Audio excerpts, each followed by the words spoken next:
नमस्कार मित्रांनो, मी आहे अतुल नगरकर आणि आजच्या या व्हिडिओमध्ये मी तुम्हा सर्वांचं मनापासून स्वागत करतो. मित्रांनो, आजच्या व्हिडिओमध्ये आपण पेपर 1 याविषयी आज 6 प्रश्नांची चर्चा आज येथे करणार आहोत. महाराष्ट्र सेट परीक्षा फेब्रुवारी 2013मध्ये जी झालेली आहे त्यामधील क्वेश्चन पेपर सेट ए आणि यामधील युनिट नंबर 2 रिसर्च ॲप्टिट्यूडचे 6 प्रश्न क्रमांक 7 ते प्रश्न क्रमांक 12 या 6 प्रश्नांची आज आपण चर्चा करणार आहोत. या प्रश्नांच्या अनुषंगाने आपण ज्या संकल्पनांचा अभ्यास करणार आहोत त्या संकल्पना आहेत संशोधनात ज्ञानाचा किंवा ज्ञानामध्ये तथ्यांची भूमिका काय असते, विज्ञानात प्रेडिक्शन कसे महत्त्वाचे आहे, संशोधनात सिद्धांतामध्ये कोणते घटक असतात, सिद्धांत म्हणजे थेअरी ज्यावेळेस संशोधनामध्ये बनते तर थेअरीची व्याख्या नेमकी काय असते इत्यादी सर्व घटकांचा अभ्यास या प्रश्नांच्या अनुषंगाने आज होणार आहे. तर चला सुरू करूयात. या व्हिडिओमधला पहिला प्रश्न आणि या प्रश्नपत्रिकेतला 7वा प्रश्न काय बघा. कल्पनेप्रमाणे हे ज्ञानाला लागू पडत नाही. Knowledge unlike belief refers to. आता या ठिकाणी त्यांनी जे मराठीमध्ये ट्रान्सलेशन केलेले आहे त्याच्यामध्ये थोडा फरक आपण करूया, व्यवस्थित ट्रान्सलेशन करून घेऊया. ट्रान्सलेशन बघा. Knowledge unlike belief refers to म्हणजे काय, विश्वासाच्या विपरीत ज्ञानाचा संदर्भ टिंबटिंबशी आहे. विश्वासाच्या विपरीत ज्ञानाचा संदर्भ टिंबटिंबशी आहे. कशाशी संदर्भ आहे म्हणजे थोडक्यात काय एवढंच लक्षात ठेवा, ज्ञानाचा संदर्भ कशाशी आहे. तर मूल्यांशी आहे, दृष्टिकोनाशी आहे, तथ्यांशी आहे, मिथके यांच्याशी आहे. आता मूल्ये, दृष्टिकोन आणि मिथके यांचा संबंध जो आहे तो बिलीफशी आहे. BELIEF बिलीफशी आहे. परंतु तथ्यांचा संबंध ज्ञानाशी आहे. तथ्यांचा संबंध ज्ञानाशी आहे. म्हणजे आपसुकच आपलं उत्तर जे असणार आहे ते असणार आहे knowledge unlike belief refers to fact. बरोबर. तर आपलं या प्रश्नामध्ये उत्तर आहे फॅक्ट्स. आता ज्यावेळेस ज्ञानाचा आपण विचार करत असतो तर ज्ञान विश्वासाच्या तुलनेत तथ्यांवर आधारित असते. म्हणजे इथं तथ्य म्हणजे फॅक्ट्स आहे. ज्ञान हे तथ्यांवर आधारित असते. ज्ञान सत्य, सत्यापित माहिती आणि तर्काच्या आधारावर स्वीकारले जाते. परंतु विश्वास किंवा बिलीफ हा वैयक्तिक अनुभव असतो आणि तो श्रद्धा आणि मनावर आधारित असतो किंवा मतांवर आधारित असतो. यामुळे ज्ञान हे तथ्यांवर आधारित असते. हे आपलं उत्तर आहे. म्हणून C इज आवर ॲन्सर. पुढचा प्रश्न काय आहे. शास्त्राचे एक प्रमुख ध्येय आहे. One of the main aims of science is. शास्त्राचे एक प्रमुख ध्येय कोणते आहे हो. मन वळवणे हे ध्येय आहे, भाकीत करणे हे ध्येय आहे, भूतकाळात जाणे हे ध्येय आहे का सुस्पष्ट करणे हे ध्येय आहे.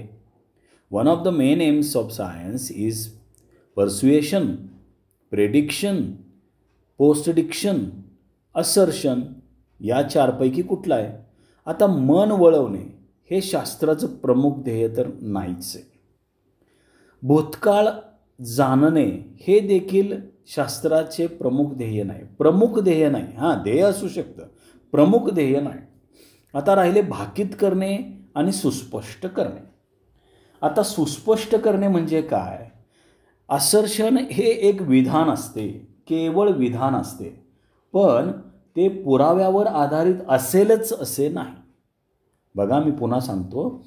असर्शन हे केवळ विधान असते पण ते पुराव्यावर आधारित असेलच असे नाही. म्हणून असर्शन होणार नाही. म्हणून सुस्पष्ट करणे होणार नाही. मग आपलं उत्तर आहे शास्त्राचे एक प्रमुख ध्येय भाकीत करणे हे आहे. One of the main aims of science is prediction. B is our answer. मग तुम्ही म्हणाल बी हे उत्तर कसे? कारण शास्त्रामध्ये भाकीत करणे हे मुख्य उद्दिष्ट असते, बरोबर.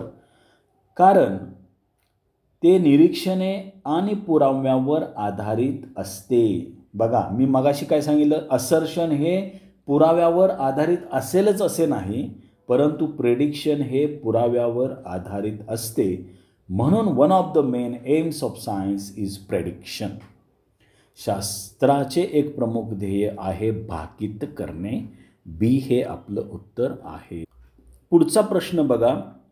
प्रश्न आहे, ज्या टप्प्यावर संशोधक आपली निरीक्षणे नोंदवतो किंवा नोंदवते तो टप्पा म्हणजे माहितीचे मापन, माहितीचे विश्लेषण, माहितीचे संस्करण, माहितीचे संकलन. The stage at which the researcher makes his her observations and records them is called as. म्हणजे संशोधक आपली निरीक्षणे नोंदवतो तो टप्पा कोणता? आता बारकाईने बघितलं तर data measurement, data analysis, data processing हे टप्पे माहिती संकलनानंतर आहेत, बरोबर. डेटा कलेक्शन झाल्यानंतर तुम्ही प्रोसेसिंग करता, डेटा ॲनालिसिस करता, डेटा मेजरमेंट करता, बरोबर. पण निरीक्षणे नोंदवतो तो टप्पा कोणता आहे? ही निरीक्षणे नोंदवण्याचा जो प्रकार आहे तो माहितीचे संकलनामध्ये आहे.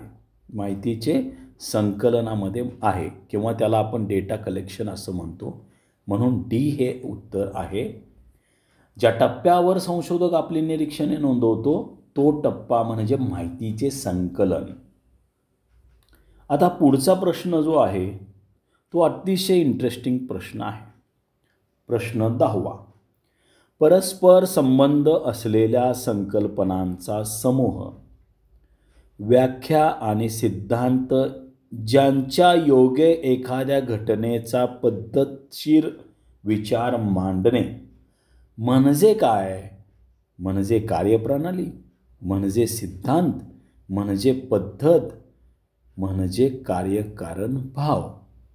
म्हणजे a set of interrelated concepts, definitions and propositions that present a systematic view of phenomena by specifying relations among variables is called. आता इंग्लिशमध्ये वाचल्यानंतर शेवटचं जे वाक्य आहे त्याच्यामधून आपल्याला उत्तराचा बोध होतो. काय म्हणतोय? View of phenomena by specifying relation among variables is called. बरोबर.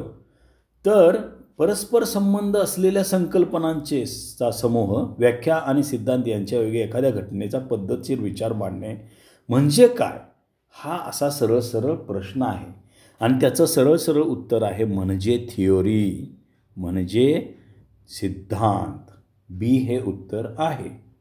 पण याला थोडं आपण काय करूया, छानपैकी समजून घेऊया. म्हणजे काय? सिद्धांत किंवा थिअरी. आता उदाहरणार्थ आपण आकर्षणाचा सिद्धांत घेऊया, लॉ ऑफ अट्रॅक्शन, बरोबर. आणि आत्ता तुमची परीक्षा, आता येणाऱ्या परीक्षेमध्ये हे खूप गरजेचं आहे. हा सिद्धांत, हे उदाहरण अतिशय उपयोगी पडेल तुम्हाला. काय सिद्धांत आहे? आकर्षणाचा सिद्धांत. आपण आपल्या विचारांद्वारे आपल्या जीवनात गोष्टी आकर्षित करू शकतो. आपण आपल्या विचारांद्वारे आपल्या जीवनात गोष्टी आकर्षित करू शकतो. म्हणजेच काय? तर सकारात्मक विचार केल्यास सकारात्मक परिणाम मिळतात, तर नकारात्मक विचार नकारात्मक परिणाम घडवतात. बघा, नकारात्मक विचार नकारात्मक परिणाम घडवतात. मग आपण कसा विचार करायला पाहिजे? कारण आकर्षणाचा सिद्धांत काय सांगतो? आपण आपल्या विचारांद्वारे आपल्या जीवनात गोष्टी आकर्षित करू शकतो. म्हणजेच काय? तर सकारात्मक विचार केल्यास सकारात्मक परिणाम मिळतात. आता मी या परीक्षेमध्ये पास होणारच असा विचार आपण केला आणि त्याप्रमाणे आपली कृती होत राहते आणि ही कृती तुम्हाला पास होण्यास मदत करते. मग थिअरीमध्ये कुठल्या कुठल्या गोष्टी असतात, म्हणजेच काय, ज्या संकल्पना आतल्या आत परस्पर संबंधित असतात तशी डेफिनेशन तयार झालेली असते. आणि काय की त्याच्यामध्ये व्हेरिएबल्सचा संबंध आलेला असतो.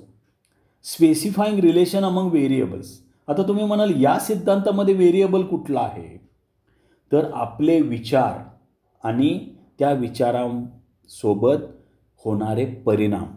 बरोबर. सकारात्मक विचार सकारात्मक परिणाम, नकारात्मक विचार नकारात्मक परिणाम. तर अशा पद्धतीने थिअरी क्रिएट झालेली असते आणि त्यालाच थिअरी असे म्हणतात. मी पुन्हा एकदा ही व्याख्या वाचतो, प्रश्नच वाचतो. A set of interrelated concept, definitions and propositions that present systematic view of phenomena by specifying relations among variables is called theory. आता थिअरीची ही व्याख्याच आहे परस्पर संबंध असलेल्या संकल्पनांचा समूह, व्याख्या आणि सिद्धांत ज्यांच्या योगे एखाद्या घटनेचा पद्धतशीर विचार मांडणे म्हणजेच सिद्धांत. बी हे उत्तर आहे. प्रश्न बघा, 11वा प्रश्न. संशोधन सुरू करण्यापूर्वी उपलब्ध असलेले साहित्य चिकित्सकपणे आणि व्यापक स्वरूपात वाचणे याला काय म्हणतात? साहित्य संशोधन नाही, साहित्य परीक्षण, साहित्य मूल्यांकन, साहित्य वर्गीकरण. क्लासिफिकेशन ऑफ लिटरेचर होणारच नाही. मी पहिल्यांदा सांगितलं रिसर्चिंग ऑफ लिटरेचर होणार नाही, क्लासिफिकेशन ऑफ लिटरेचर होणार नाही. आता राहिला रिव्ह्यू ऑफ लिटरेचर आणि असेसमेंट ऑफ लिटरेचर.